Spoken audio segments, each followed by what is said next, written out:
Welcome to Mystical Minds. I am your host, Jamie Girard.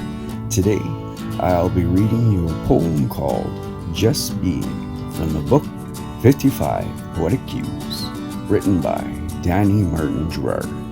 Just Being. A hot cup of Java on a cold wintry morning, sipping and staring at the bay, watching snowflakes melt on the branches as it drips into the shadowy stream, glancing at the sunrise while the birds whistle and sing like a melody with hymns. I feel the cool, crisp air on my skin as I'm lost in the moment, without a care in the world, just being. Thank you so much, Danny G. That was powerful.